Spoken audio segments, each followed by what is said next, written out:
Good morning, students. Welcome to the third session of elective business management.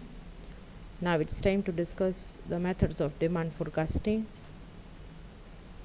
Students, I have already shared the charts showing the methods of demand forecasting categorized into three categories: survey methods, statistical methods, and other methods.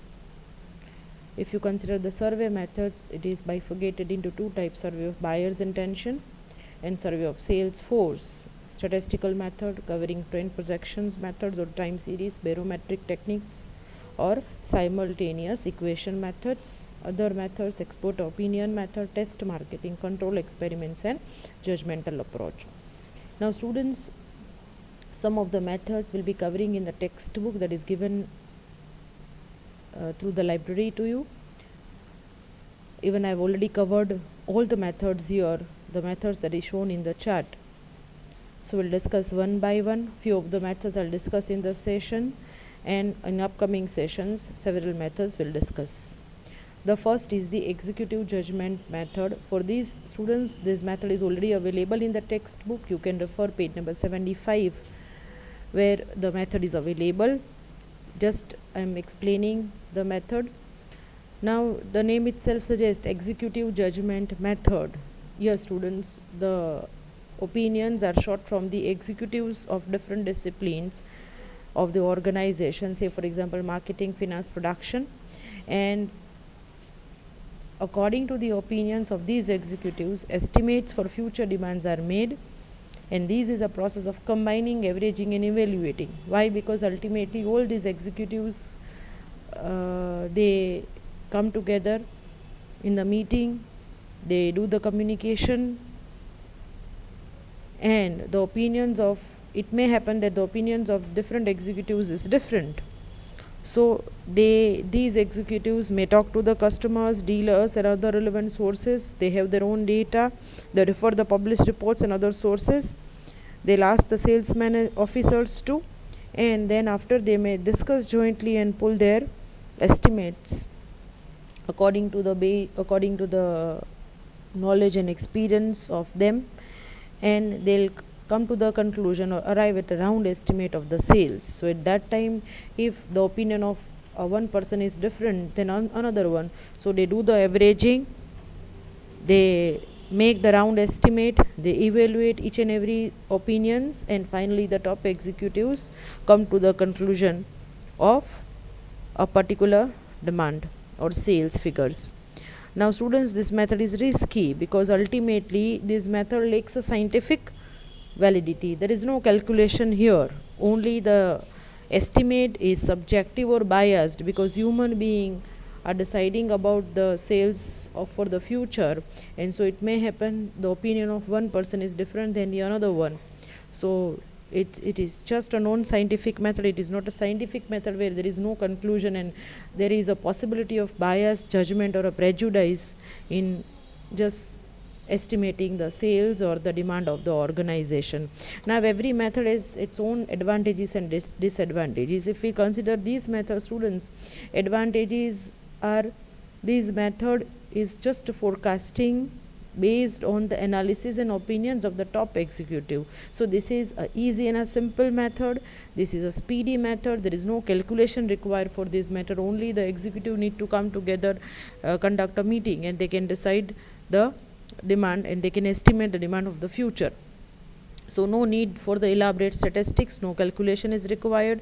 Even this is just a feasible method to follow when company don't have the past year's data, because for a new company, the company won't have historical records. So in this particular consideration, the executives, based on their experience and a judgment, can estimate the demand of the future for the company. So it is the feasible method to follow when there is absence of adequate data. Even this method is having disadvantage to students, as when the company have a lack of time and knowledge to perform the forecasting. At that time, if the company don't have expertise executives, then this method create a problem for the organization, as this method just predict, through this method the executives just predict the demand based on the experience and the knowledge. So there is no factual base of forecast, because there is no data is available, and the human being, based on their experience and a judgment, they'll just estimate the demand. So sometimes the method is inferior to others, because the method won't apply any of the factual data on that base the demand is forecasted. There is not accuracy also that's claimed under this method, because the judgment of one executive may differ than the another one. So there is a problem of accuracy when there is averaging and estimating or evaluating the demand of the organization. Even the responsibility of the accuracy of data cannot be fixed up by anyone, because there is a group of executive who decides or who come to the conclusion of setting the demand of the organization. So one cannot fix up the responsibility that the demand which is so forecasted by this executive or that one. Even students, each and every department has its own priorities. Say for example, finance, marketing, HR, every department have their own principles, priorities and theories to work. So sometimes the result may be polarized, results may be gone to or intentions of the one department only. So the demand which is so forecasted that having a prejudice, bias or a personal philosophy that affects the final estimate for the organization. So these are the advantages and disadvantages of this method. Now the second method, that is survey of buyer's intention. This method is also available in the textbook. You can refer more explanation in the textbooks to students.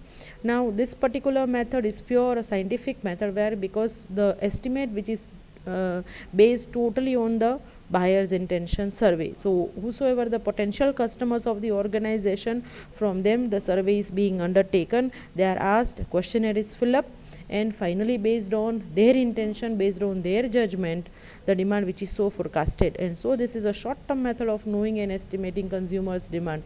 This is a direct method of estimating the demand of customers, because what they intend to buy for the forthcoming time, usually a year. So naturally within the 6 months or year, our customer fashion, trend and trend is changing. So according to the customer perception, according to the changing trends of the customers, the demand which is so estimated. And so that this is a short term method of demand forecasting, and by this the burden of forecasting goes to the buyers only, because according to the buyer's intention the survey is being undertaken, and according to the survey the demand which is estimated. So this method is useful for the producers who produce goods in bulk.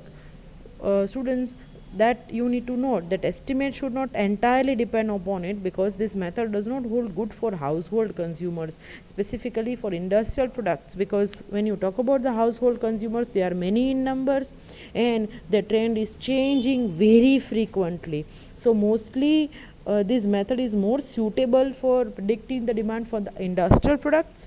The household consumers, there are many which makes this method costly and impractical, because comparison to the other method, this method is costly, because filling up the questionnaires, taking the response of the buyers, and finally after the survey the analysis is being undertaken, interpretation is done. So this method is time taking as well as costly, so it does not expose and measure the variables under the management control.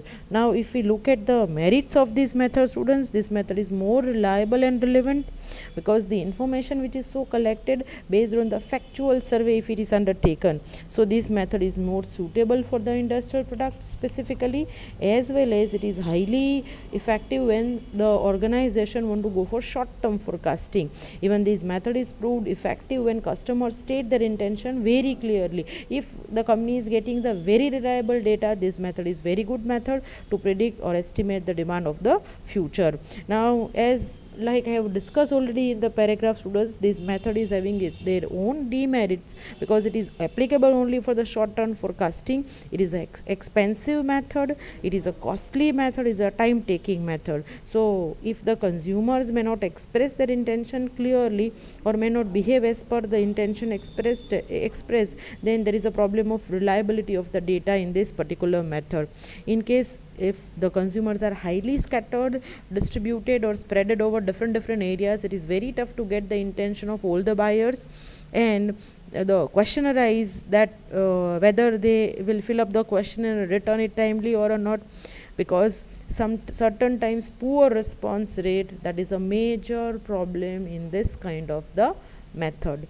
Now if the consumer's purchase intention is subject to change, because as when you talk about a household consumers, they have a frequent changes in their behavior, and they are shifted to different products and brands. So sometimes getting the response as one time, and within the near future the response rate may be change. So when the consumer is changing their mindset and they are changing their opinion in social and economic circumstances, so at that time the response or the intention that is estimated or collected at one point of a time, at the second point it may differ.